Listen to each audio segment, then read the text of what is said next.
We are back with another episode of We Are One, You Are Two, a PlayStation podcast. This is episode 63, and I am your host, Rob Fanzo, joined once again by the man who knows no boundaries, Matt Rhodes.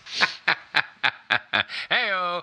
Are you saying that because I swore really badly last week? Yes, I'm saying that because I had to download a cat sound just to fix that last week.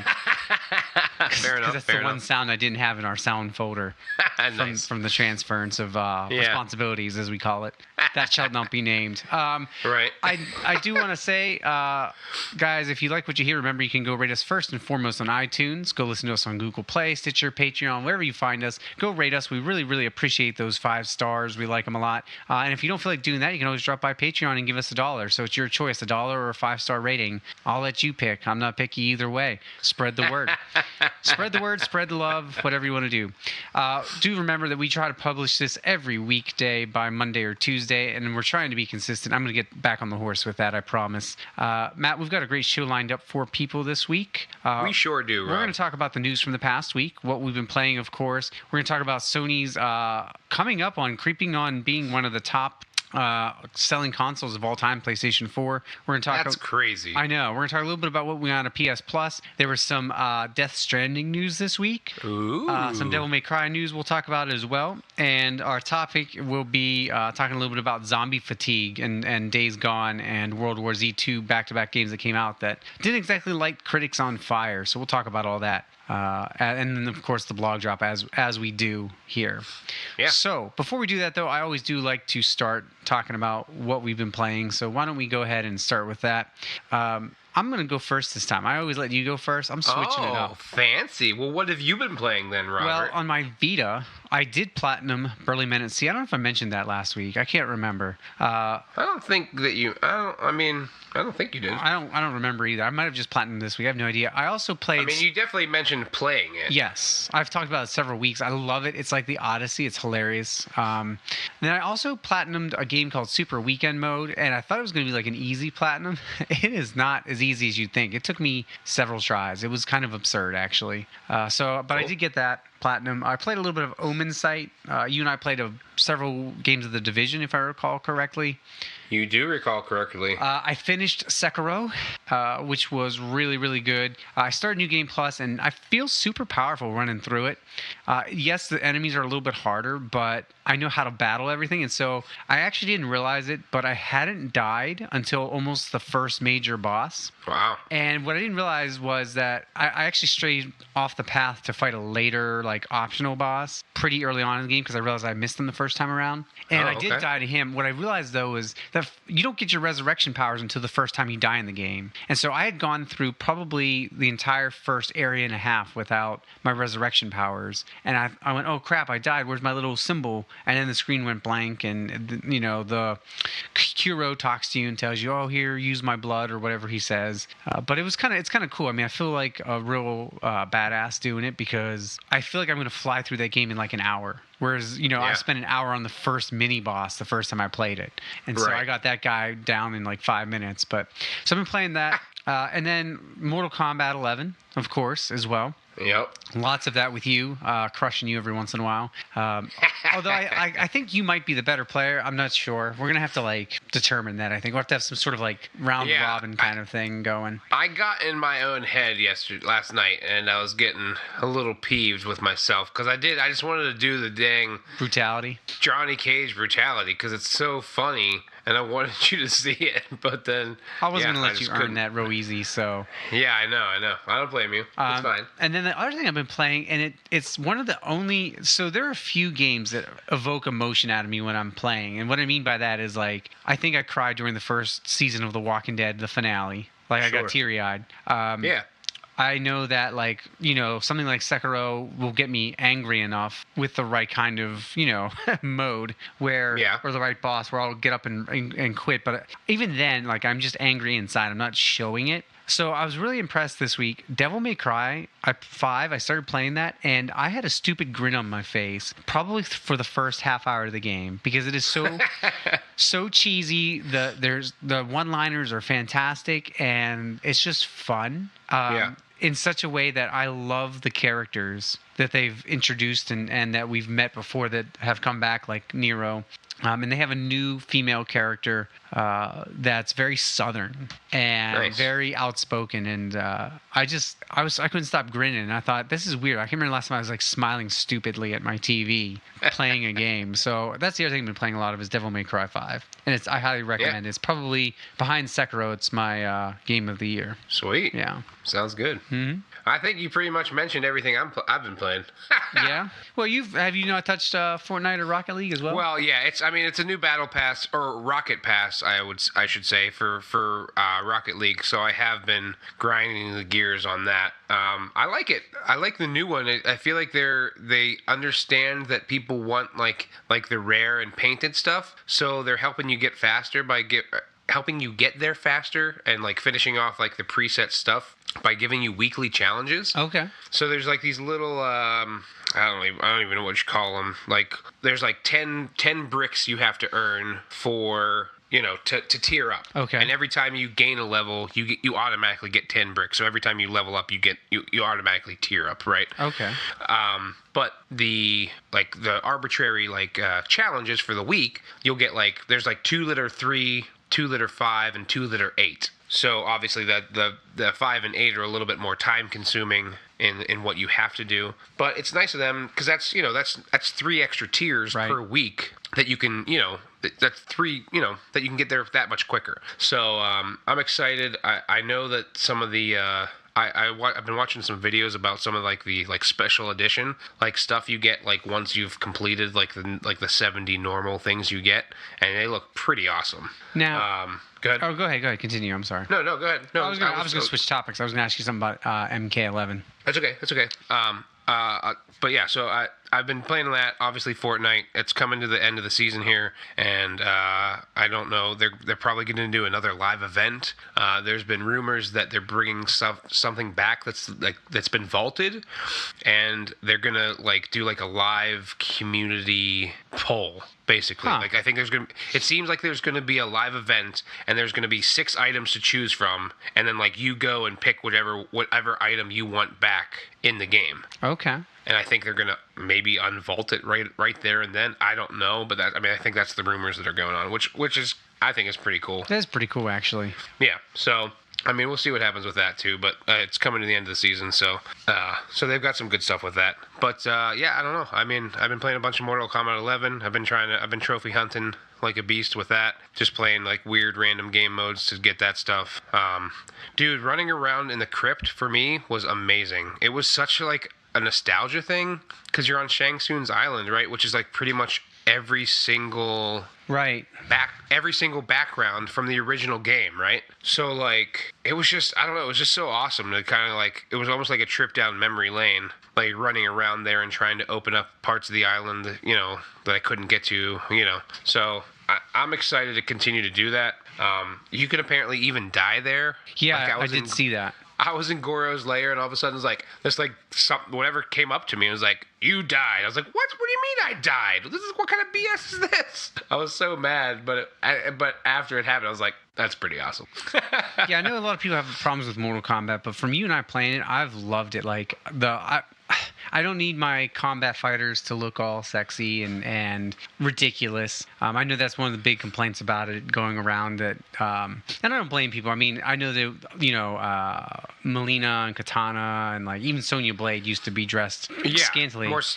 Yes, exactly. I will say they have scaled that back, but I don't really, it doesn't bother me. I don't know. It doesn't bother me either. I think, and I respect if you're not purchasing it for that reason because, if that's part of the appeal for you, I get it. That would be if Dead or Alive suddenly started making them all wear robes, right? People would be furious. Right. Yeah, so I get it. I've always enjoyed Mortal Kombat for the combat and for the fighting and the over-the-top fatalities and the gore and so when I get an opportunity to just do that again, or the story mode is hilarious. I think the story mode's awesome so far. I haven't gotten far into it. You said you finished it, right? I did finish it. Did you like it overall? Overall, yeah. I mean, I don't know. Maybe I just played when I was tired, but there was times that I was kind of falling asleep. But I mean, it's not that it's bad. It's a good story, and I feel like there's funny moments. There's certainly funny moments in there when, like, you know, old meets new because of like the time travel kind of stuff that goes on. Right. I don't really think that's much of a spoiler. I think that's like the main theme of the overall you know, story. But at the end, I was like, what just happened? This is awesome. Yeah, so I was like, whew. I'm excited about that, and honestly, I just enjoy the fighting mechanics. Like, I used to love Street Fighter, but I started playing Street Fighter V recently, and I don't know, the combat in it is just not as fun for me as it is Mortal Kombat. Mortal Kombat has always clicked with me mentally about the combos or the special moves. There's just something about the way that it plays. It's always clicked with me, so I think I will probably just enjoy it for that reason, get my money's worth out of it. Whereas like Street Fighter V used to click with me, and then maybe I'll give it another whirl. But last time I played it, I was like, I just don't enjoy the combat as much as I used to. And I fired back up MK10 because of that reason. So well, good. I'm glad we're both enjoying that. I also enjoy just being able to combat against you, to be honest, because I'm not good enough for online, but you and I are good enough for each other. Where me either. Yeah, I agree. Yeah, I'm like I'm dreading the modes where I have to play like 50 casual matches or whatever. I don't want to do that. I know I'm gonna get rocked even in casual matches. Like, you know, it's not going to be fun for me to sit there and get beaten by some like 12-year-old that memorized all the frame rates. You know what I mean? Like, I don't know, but I feel like you and I have played enough of the franchise and also have played enough of this game, this iteration of the franchise, that I think we're a good battle for each other. Yeah, we're competitive, and so maybe we'll film that sometime and post that, just so people can see and kind of mock us. Yeah, we'll definitely have to use some Censor Kitty for that. Make sure you don't break your controller. Yeah, exactly. So let's go ahead and then move into the news, because that pretty much wraps up, I think, everything we've been playing.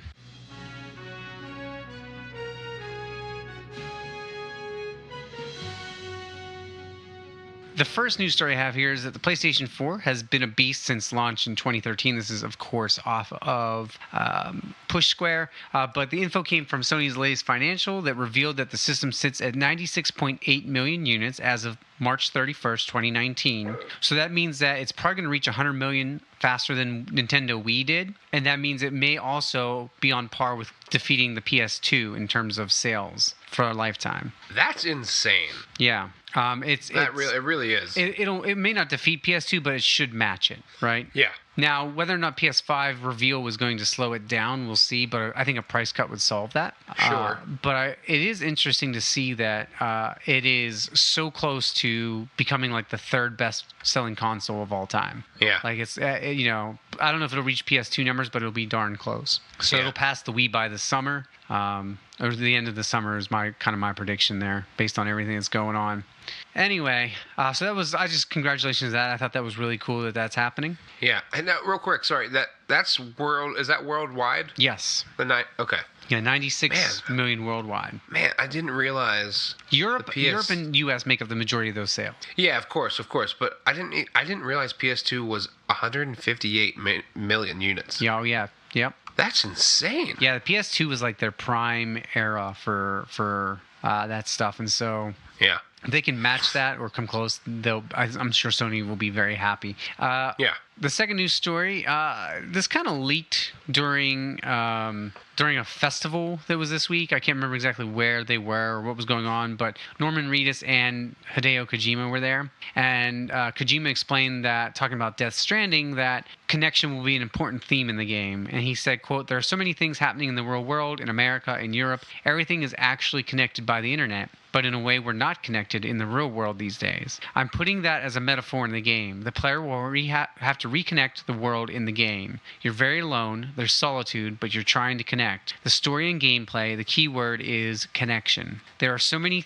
things in between, of course, but the key is connection," end quote. Oh, then He continued on and said, "I also threw in a new idea. You're connecting the game, and everyone is playing it together, and you'll be connected. Everyone will be connected together as well. I can't say anything because Sony will be very unhappy. I don't want to be disconnected from Sony." So a little bit of humor there, I think, on his part. Of course. But He also said, quote, in Death Stranding, I'm going to put every aspect of Norman in there. There's a lot of cutscenes, so we're probably going to see like 45-minute long cutscenes, I'm sure. And then to continue the quote, he said, and a lot of long cutscenes. You'll see Norman as Sam in the game and see his acting in the cutscenes, and you'll enjoy that, end quote. And then he quoted talking about Norman again. Or I'm sorry, this is actually Norman Reedus himself. He said, quote, it's a different way of thinking. I have a teenage son. I've played games where you kill everybody. It's not like that. There's violent elements to it, but it's just a different thing, end quote.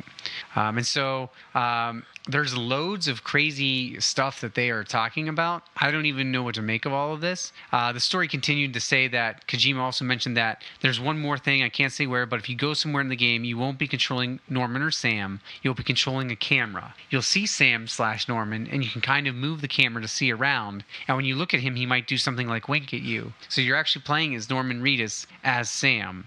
And in the drama part, Sam will act to hit your emotions, but when you go into this special area, you'll definitely love Norman. You'll be a Norman fan, end quote. And so, wow, loads of information there without actually really saying anything. Right. I think basically, so I feel like everything's going to be kind of implying that everybody kind of, it reminds me of, to get my words together here finally, it reminds me of that mode in Metal Gear Solid 5 online where there were nukes and you could either build nukes or you could disarm nukes in the world. Do you remember that? Yeah, and there was teams of people trying to do a total disarmament, and then there was a counter group trying to thwart them by building as many as they can. Yeah, and so the idea was that there was a secret ending that would unlock if every single nuke in the online world was disarmed, right? And so people farmed it and found that endings for somebody to watch, for us to watch, but let's be real, that ending part would never pop up otherwise, because there's always going to be someone who wants to play that spoiler. Right, of course. And so I feel like he's taking that and seeing that and recognizing that he's going to take this a step further, and that the idea would be that maybe you can't access parts of the game. I don't know, this is me speculating. Can't access parts of the game world unless everybody builds it together or connects or something like that. So we'll see what happens. I'm not expecting that for another 2 years. Maybe PlayStation 5 launch window within the first 3 or 4 months of PlayStation 5's life cycle. I think we could see it like end of 2020, beginning of 2021. You don't think it'll be for both? Oh, I think it will be, but I think what will happen is he'll wait till PS5 is out and then it'll release cross-platform. Like, it'll come out. Remember how at the beginning of the PS4 generation you could buy a game for PS3 or for PS4 when it came out? Yeah, of course. I think that's what we'll do. I don't think it'll be one of those things where we get it on PS4 and then when PS5 comes out, it'll come out like a month after or something. I think PS5 will already be out and then it will come out and he'll say, but it will also release a PS4 version. Right, that makes sense. Yeah, so I think that's how that's going to end up happening. Okay, cool. Anyway, next story, moving on here. Persona 5S was revealed this week. Persona 5S and Persona 5R were both revealed this week. I don't know if you paid any attention to that, but Persona 5R is Royale, and it's basically an enhanced version of the game with extra cutscenes, an extra semester that you can play through, extra characters, new dialogue. It's basically like an enhanced version of it, right? Sure, yeah. That's fine. I didn't even finish Persona 5, so I don't really feel like I need to buy Royale for all that extra stuff. I'll just watch that on YouTube. Yeah. However, Persona 5S is called Persona 5 Scramble, the Phantom Strikers, and it's like a Dynasty Warriors type game. Ooh. Where you're just hordes and hordes of enemies. Well, I like Dynasty Warriors. Yeah, and it looked pretty cool. There was only a 1.5-minute trailer. It looked really cool, and so it's kind of like that or Fate Extella. Link, those games are like that as well. Yeah, it's those like cool like button mashers where you're just trouncing so many enemies. Yeah, like 100 guys on screen, you're just bashing them all at once. Yeah. Yeah, so it looks... I love like the OP nature of that. Yeah, I do too. And so being a Persona 5 fan already, I think that's probably a must buy for me. It's going to come out on Switch and PS4, but there was no release date given for that one. Whereas at least with Royale, we'll get that. I think they said early 2020. Nice. All right, next news story is going to disappoint some people, and I put this one in here only because at the top of the show I mentioned that I was playing Devil May Cry 5, and I thought it was important for people like me who have just started it or getting into it. They released Bloody Palace as a free update about less than a month ago, but since then, Capcom producer Matt Walker has reiterated that development on the game ended and that there will be no more Devil May Cry content. So, interesting. No expansion, nothing. And I'm a little shocked at that because Devil May Cry 5 has made them a lot of money this year and is one of their higher selling games along with Resident Evil 2, obviously, for the year. Right. And so you would think that they would want to kind of maybe stick some money into it and kind of milk it a little bit longer, especially since we've waited, 12 years for a Devil May Cry? Yeah. Or maybe not that long. I think it's been 5 or 6, but 12 since the first one came out. Right. So anyway, that you're not going to get that.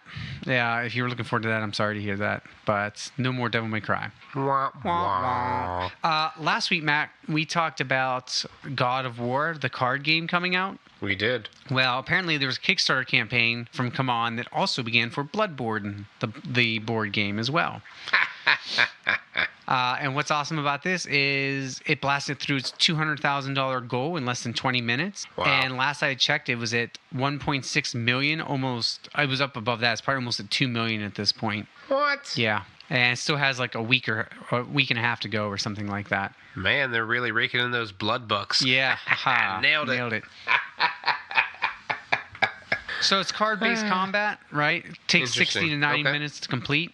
You'll fight, through Yharnam. You'll fight Father Gasconi, Vicar Amelia. You'll fight the Cleric Beast. And I looked at the figures. They look really awesome. The little sculpted figures look amazing. And so, yeah, just awesome. If you're into that kind of thing, I think it's $100. Nets you the board game and all the expansion stuff, all the expansion goals. So you may want to go check that out if that's the kind of thing that interests you.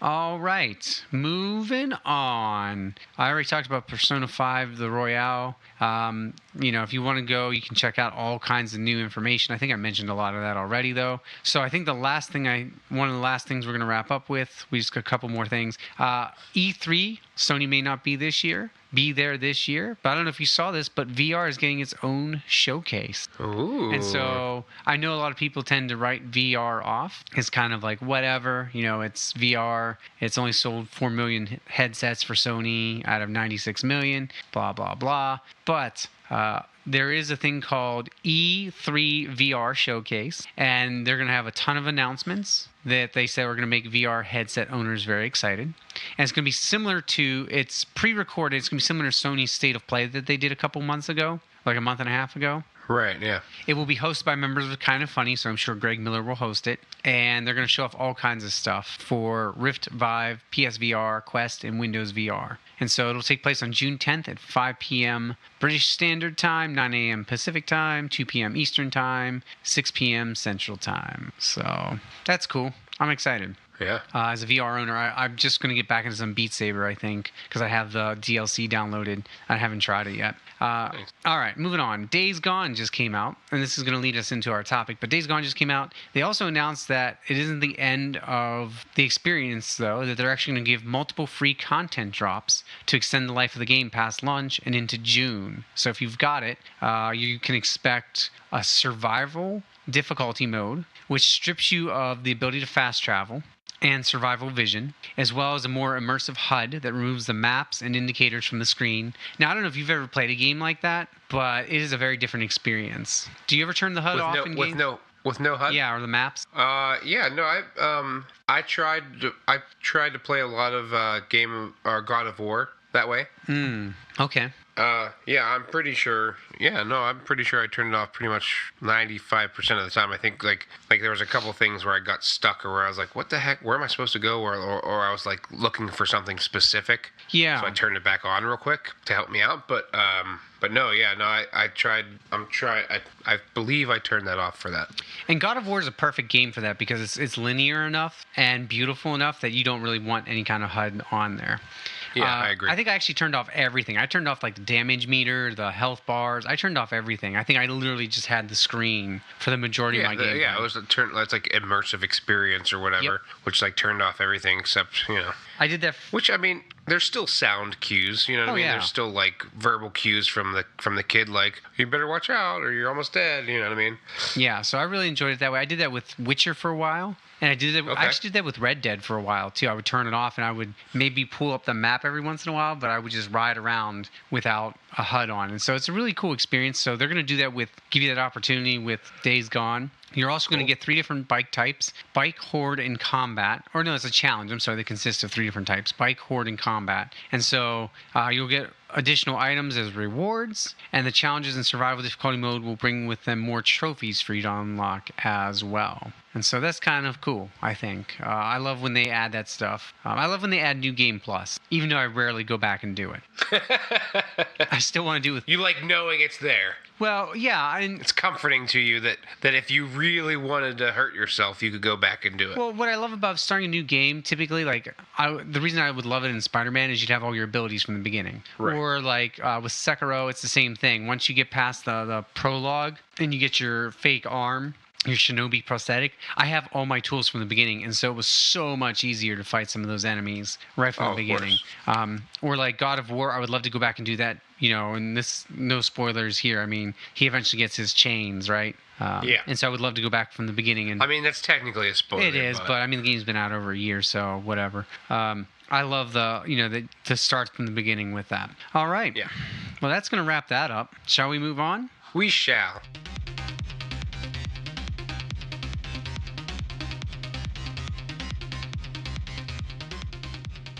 All right. Well, let's go ahead and move into the talk for the day. Talk. Talk. So this is the talk, and we're going to talk about.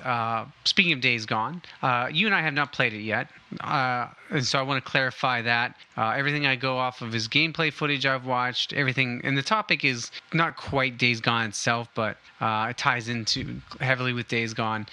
Everything I know about it is gameplay footage or articles I've read and things like that. So I just want to be clear up front with that. I was going to ask you though too. Speaking of, do you plan on purchasing it? Days Gone? Yeah. I don't know. I'm on the fence. Okay. I just don't know, like, time-wise, what I'll have for it. You know what I mean? Yeah, you I are don't a know. busy man. That's true.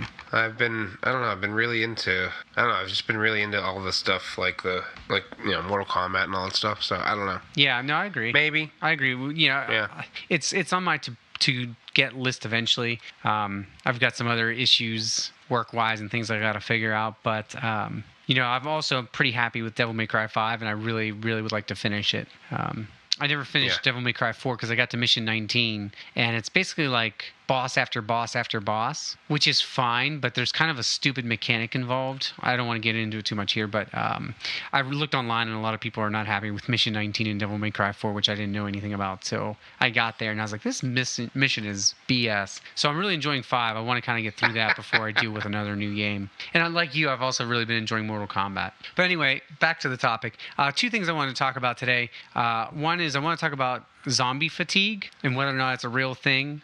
Because I see it going around a lot, and I feel like people are using that kind of as an excuse surrounding Days Gone as to why they don't want to purchase it or why they're not interested in it. But I didn't really get the sense that people were saying that when World War Z came out, like the week before. You know, I got that it was just kind of a mediocre game and that people were just not impressed by it. But I've heard zombie fatigue a lot. And so I guess what I wanted to ask you, and what we started to talk about before the podcast, is zombie fatigue real in our modern gaming culture, or is it just zombie fatigue as a whole because of all of the cultural stuff like Walking Dead and iZombie and Game of Thrones and all the other stuff that has some sort of zombie-esque characters in it? What's that show on Netflix? Santa Clarita Diet, right? That's a zombie program too. No, I don't think so. Yeah, it is. She eats people. I watched the first few episodes. She eats people, but she's a cannibal. She's not a zombie. Are you sure? I thought she died. Yeah. No, I don't think she died. She just happened upon eating someone and really enjoyed it, so she started murdering people. She's a cannibal in that show. I think she's undead. I'm gonna have to check that one. We're gonna fact check that one. Anyway, I guess there's the internet, but my roommate watches it. I have the internet. So, we all do, because they're actually ending that show. Oh. And so, shall we trust the all-powerful Wikipedia? I mean, It's trustworthy enough, I believe. Yes, let's look and see. Well, it's going to be trustworthy, especially. So, the couple faces a series. This is straight off of Wikipedia. The couple faces a series of obstacles when Sheila has a physical transformation into a zombie and starts craving human flesh. What? Yeah. Dumb. So, okay, so that's... I thought she was a cannibal. That was more interesting to me. Yeah, it would have been more interesting, but, that's not how it rolls. Okay. So, anyway, now that that's solved, Matt... It's still a more comedic take on it, though, right? Yes, I mean, it you know is. what I mean? It's still a funnier thing, because, I mean... Yes. Nothing against Drew Barrymore, but I feel like she does comedy better than serious. Yeah, I would agree. Yeah, and it is meant to be funny. I mean, it's dark humor is basically what it is. Right. So anyway, my question to you is Days Gone and the game World War Z, are they suffering from zombie fatigue? Is that why people are just not happy with these games? Are we suffering from zombie fatigue in video games? I don't know. I mean, maybe yes, but at the same time, I mean, games have to be good.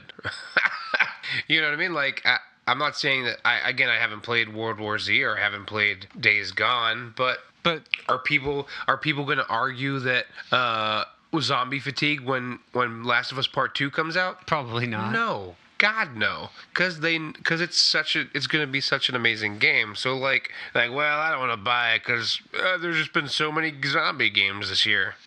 That's not going to happen for Last of Us Part 2. So I don't know. For it to happen for a lesser game, I guess I can understand to a certain extent, but I don't know. I don't think. Well, do you think maybe because something like Last of Us sets such a high bar that something like Days Gone or World War Z, unless they do it the way that Last of Us, which I would argue is kind of silly anyway, because Last of Us to me was never about the zombies or about any. But that's because it's from Gord. Why am I blanking on the studio? Naughty Dog? Yes, thank you. That's because it's Naughty Dog. They're always story-based. Yeah, and it was never about the clickers or the zombies. It was always about the connection between Joel and Ellie. Right. It's kind of like saying The Walking Dead's a zombie show. That's true, it is, but it's never about the zombies. I mean, they attack them, yes, but it's about the humanity that we lose when we enter post-apocalyptic conditions. That's why I love The Walking Dead, because it did. Maybe we're fatigued by zombies because we're losing humanity to begin with. I mean, not to get political, but I mean, maybe that's kind of like what's going on in the world, so people don't want to think about the loss of humanity in their escapism shows, right? That's true. Could that be part of it? Maybe. I do like your point, though, that when Last of Us 2 part comes out, they're not going to be like, oh, another zombie game. They're going to be like, oh, Last of Us Part 2, how exciting. Yeah, exactly. Like, finally, we get to play this awesome game. And... oh, there's zombies in it. Oh, well, that's fine. And I was thinking about it. I mean, zombie games are not, they're kind of spread out, right? You got Left 4 Dead, which was 2008. You got Walking Dead Telltale series, which was 2012 to, this past couple of months. You got Plants vs. Zombies from 2009. You got Dying Light in 2015. You got Dying Light. You got Dead Island in 2011. You got, you mentioned it off air, but Call of Duty Black Ops, those tend to have a zombie mode, correct? Yeah, like the Call of Duties and, I don't know if Battlefield ever did that or not, but I don't think like the shooters usually have some kind of zombie mode with them. Right. And so... even if it's a DLC later. So you've got all these games that are technically... and then Resident Evil 2 came out earlier this year. And I don't remember anybody being like, oh, man, Resident Evil 2, I can't believe another zombie game. How terrible. Right. And so I do feel like they're getting a little bit short end of the stick here. Yeah, I agree. I don't know. Dying Light 2 had announced yesterday that they're having an E3 world premiere gameplay, or they're having more gameplay this year at E3, not world premiere, but... can I just say finally? I'm excited about that. Yeah. I don't know. Maybe because it's a new franchise. Maybe because it's Sony and people just can't handle Sony making another exclusive. Maybe. Well, it might be one of those things where Sony tends to do things very differently with their exclusives, and then you have this one that comes along and it kind of fits into the genre of all this other stuff, that we're seeing. Right. So I wonder if maybe people are a little bitter in that regard. And again, I'm not basing this off of anything other than news articles that I saw. My Twitter feed I've seen nothing but high praise for Days Gone, and so I can't say that anybody on my Twitter feeds running rampant, yelling on the top of their lungs, how dare they make another zombie game? Right. Yeah, of course. But yeah, I don't know. I might purchase it. I feel like it's a more involved survival game, which I'm not super into. Yeah, from what I've heard, that doesn't necessarily. It's not a huge hindrance. So yeah, so I mean, maybe, yeah, I don't know. I mean, if they put out another Fallout that was actually good, people wouldn't be like, oh, well, this is zombies. Yeah, you know what I mean? Like, I don't know. I it's hard to say. But maybe we should move as a community towards the vampires. You know what I mean? Well, Vampire did come out last year. No one cared except me. Exactly. I was super pumped about that game. I still haven't played it. Well, I feel like it's. I think I remember like reading an article about, or like back in like the maybe even like early 2000s or like the 2010s or whatever, about how it's kind of cyclical, and how like, you know, you get like it's a zombie craze for a while and then it switches to vampires. It's something about undead, I guess, that people just love, but it switches back and forth. Yeah. So maybe we're close to the end of the zombie cycle, and maybe a vampire was hoping to cash in on that, but did not. Yeah, before its time, a little too early. Yeah, exactly. So I don't know. It's hard to say. I mean, I think you have to, especially for a new game. I don't know. Was there a lot of gameplay footage? I don't remember being like for Days Gone. Yeah. The past month and a half, they've really pushed it, but before that, there wasn't a huge amount. The biggest thing you kept seeing was that Hordes. Right. You know, and World War Z does the same thing apparently in its gameplay with the Hordes. Yeah. And apparently that's a great what I understand too about World War Z is they actually went to Sony when they were crafting it, and they're like, look, we know you don't do multiplayer tacked on to your games a lot of the time, but this could be your multiplayer mode for Days Gone.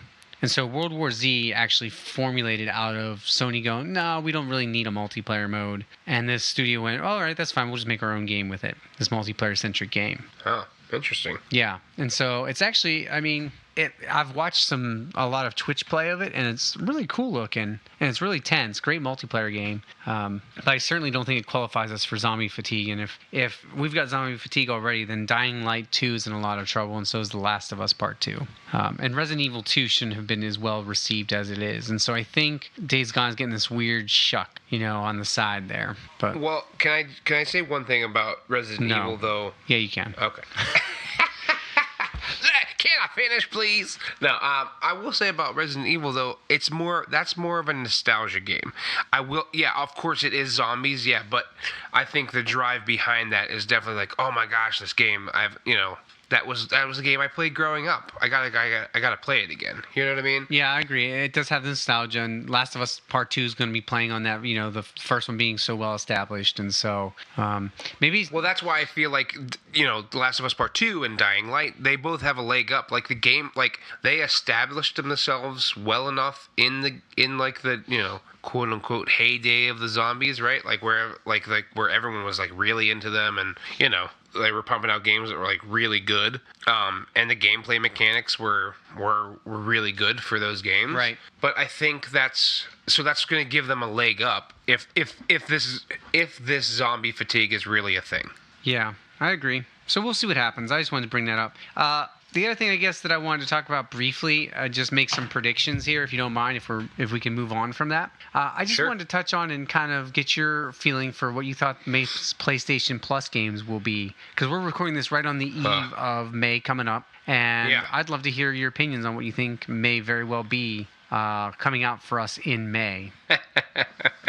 Yeah, honestly, I don't. I'm kind of sad that they didn't announce it. I mean, I understand that like the update's not going to take place until like a week into May, but I wish they would have announced it, because I guess we're not even getting an announcement of it until May 1st. Right. Right. So I wish they would have announced it last week, but even if we had to wait 2 weeks for it, I don't know. But I think because of Sony just putting out Days Gone, I don't think it's going to be anything magnificent to write home about. Yeah, exactly. I think they're going to not want to pull attention away from Days Gone too quickly. Agreed. So I don't think, it's clearly not going to be zombie based. Well, you know what's funny about that actually? Asia, I think it's Japan, is actually getting, and correct me if I'm wrong, but is it not zombie oriented? Metal Gear Survive? Oh, yeah. They're getting that, and they're getting Darksiders. Okay. The original Darksiders. And so I would actually like to see the Darksiders just collection with games 1 and 2 for May. You know, kind of like up it for North America. Give us both 1 and 2 in that But they already put out. I remember Darksiders being on either the original or the second one being on the PS Plus already. Really? See, I don't remember that. I'm pretty positive. That had to be back in the PS3 days then. I'm pretty sure it was Darksiders. I'll have to look that up. So, but I would like to, I would like to see something other than Metal Gear Survive. I hope that doesn't follow in Asia's footsteps. Yeah, I definitely don't think that will be well received over I think here. Darksiders 1 and 2 Remastered Edition would be awesome. Because I've never played those. But any other thoughts of anything you'd like to see? Oh my gosh. Any AAA games you can think of? I would like a PSVR game. It will be interesting for them to shift, especially with the focus coming soon with that. But I feel like that would be like if they're gonna do a VR thing for like around like E3. I feel like that would be like something that they drop during that like E3 press conference. Thing. Like here's a free additional PlayStation Plus game this month. Exactly. That would be sick. I feel like that's something that would make more sense to me. I'm not saying that they won't put a VR game there, but I feel like because have they done a VR game yet? No, and that's what people keep complaining about. Like, let that replace the Vita stuff. Right. I feel like then that's what's going to happen. They're not going to do it this month. They won't do it in June. They'll do it as an extra game when they do the conference. Okay. Cool. That's my prediction for that. I just think it makes more sense. You know what I mean? I would agree with that. Because that's what they did with Call of Duty. Right. It was a random like extra game. They were like, oh, well, you can play Call of Duty 3 or whatever, whichever one it was last year. That they just like were like, oh, here's this game as an extra game. Because it was during one of their conferences as well. It was like, wasn't it like the Sony? I forget what they're called. Right. But like during their like big special conference, they're like their own conference. They're like, oh yeah, let's just give it away another free game for the month. Yeah, you might be right with that. So we'll see what happens. Yeah. But I don't know. I don't think it's going to be anything big. I would love to see something decent, but I mean, can't think of anything that you want to see. I mean, maybe. I already own it, but maybe Horizon Zero Dawn. Has it been long enough? That would be quite the bombshell. Like, hey, that would be. You didn't get enough of Days Gone Sony exclusive. How about if we throw in another one? Yeah, I think that would be insane.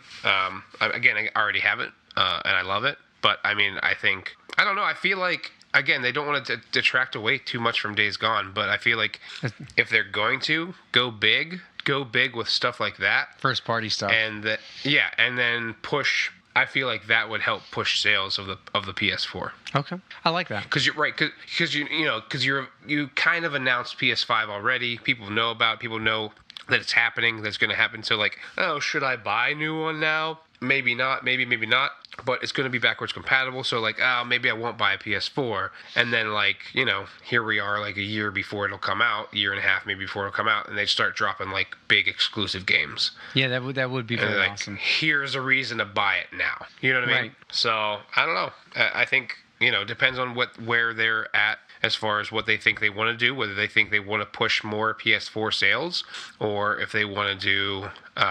Or they want to focus on their exclusives and not overshadow them. Right.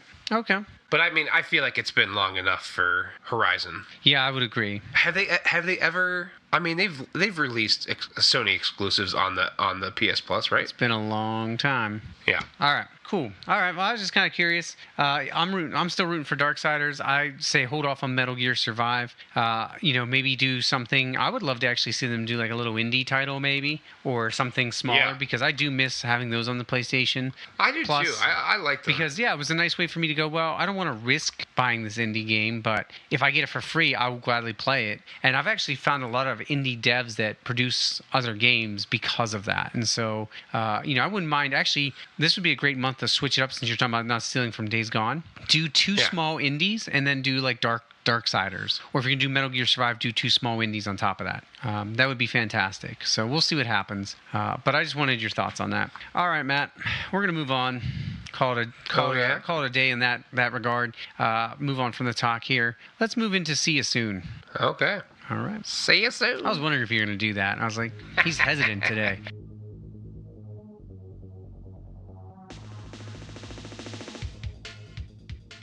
All right, so this is See You Soon. speaking of indies, we've got several coming out this week, and some of them look hilarious. I cannot wait to read some of these. All right, so let's go ahead and get it started off, and then I'll pick my game of the week here. Oh, good lord. Would you like to start, or would you like me to start? Either way. Sorry, I just pulled it up. All right, well, I'll start. First up, we've got Bird Game. In Bird Game, a third-person flying adventure, a very special adventure awaits you. Complete with a serene soundtrack, a difficult yet relaxing adventure awaits all those who wish to be one with nature. Say adventure one more time. Ooh, fun.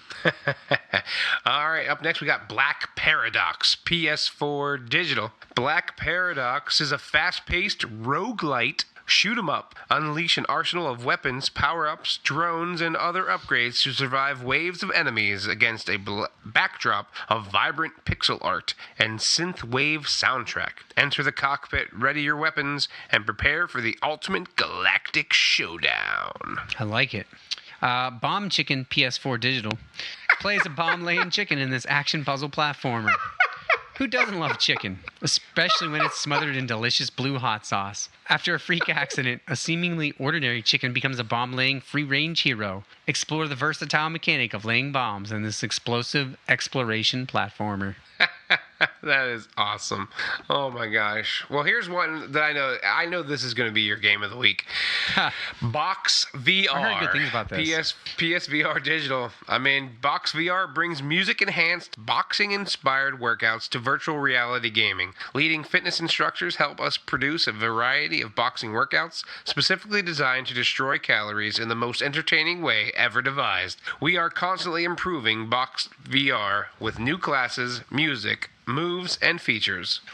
I mean, I feel like that's pretty good. That will get me motivated to move around. I was going to say, what I like about that is it's a good fitness type thing. So, you know, kind of like Beat Saber. The way Beat Saber makes me sweat, like, you know, might be good. Yeah. All right, Crashbots. Out PS4 Digital out 5.1. Take control of the latest line of robots and test their fighting capabilities, agility, and endurance in various arenas filled with dangerous obstacles, booby traps, and enemies. In World Mode, reach the finish line of each level before your battery runs out. In Endless Mode, run as far as you can before your energy runs out. Interesting. I swear we read this next one before. I was just about to say, have we read this one? The End is Nigh, PS4 Digital. Follow Ash, one of few things that have survived the end of the world. Feel his stress levels rise as you throw him into an endless swarm of decaying mutant creatures and aid his final epic quest to simply make a friend. Aww, that's sad. If he doesn't make a friend, then he's done for. Yeah,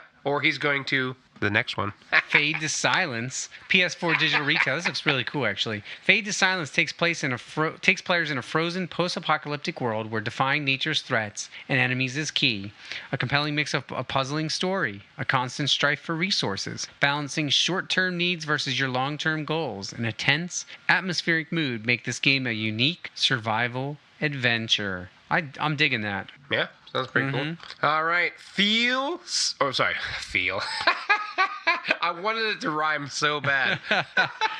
Fell Seal, Arbiter's Mark, PS4 Digital. Fell Seal, Arbiter's Mark is a turn-based tactical RPG with a focus on storytelling and strategic battles. Unfold a mature story as you progress through handcrafted scenarios, controlling your own group of arbiters, with each character customizable from a wide selection of classes and abilities. Ooh. What is a mature story? Is that like an old story, or is it like a mature like rating story? I would say like mature, like adult, not like adult only, but like adult, like, oh, you know, this is not spot run. Sure. Okay. Alrighty. That makes sense. This next one actually had a limited release, I think, with limited run games, and I thought about picking it up, but I've never played it, but it looks amazing. Giga Wrecker Alt. In the near future, where Earth has been ravaged by robot invaders, the fate of the planet rests of the shoulders of a young girl, I think they meant to say on, who becomes more than human, saved from death and cursed with cybernetic powers beyond comprehension. It's up to Raika Rakekiji to save humanity from the evil Ajit in this exciting new game from legendary developer Game Freak. It looks really cool. All right. Tower of Dragonasia? Yeah, Dragonasia. Dragonasia? Yeah, sure. All right. Experience a unique action-packed adventure as a mythical dragon while fighting waves of dragons to ascend to the top of the Tower of Dragonasia. Play as 5 unique dragons as you venture through 3 worlds of carefully crafted levels and countless waves of enemies in order to climb the mysterious Tower of Dragonasia. How many times am I going to have to say that?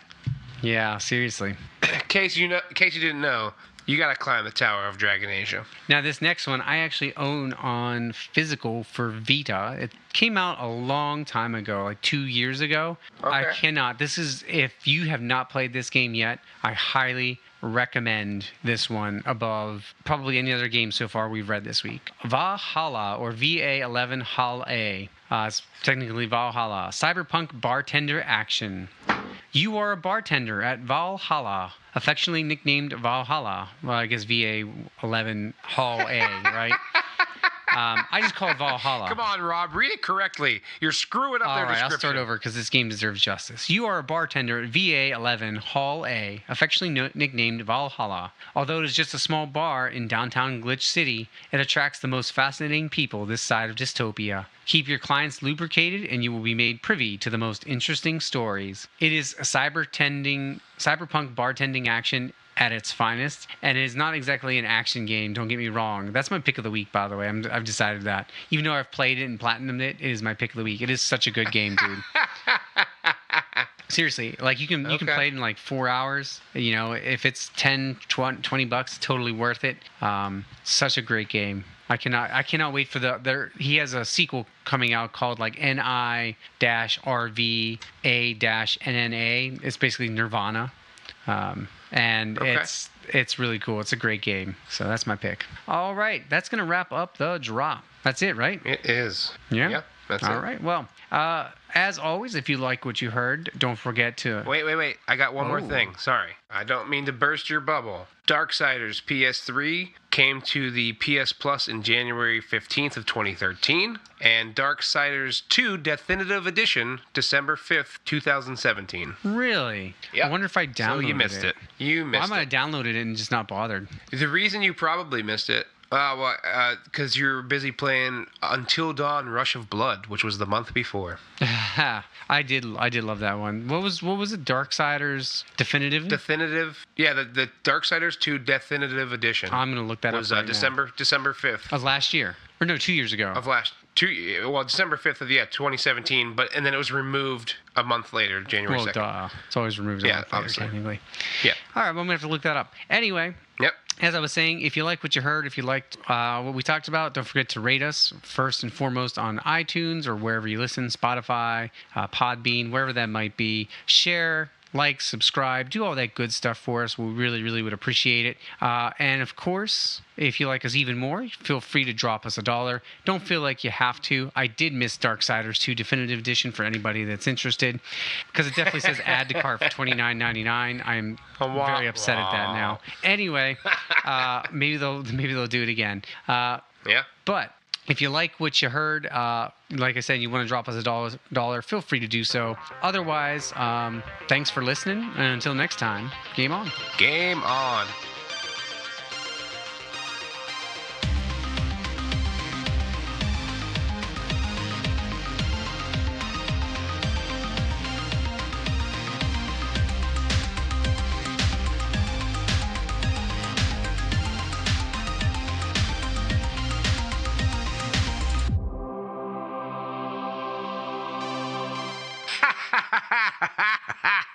This is the Laughing at Rob outro music.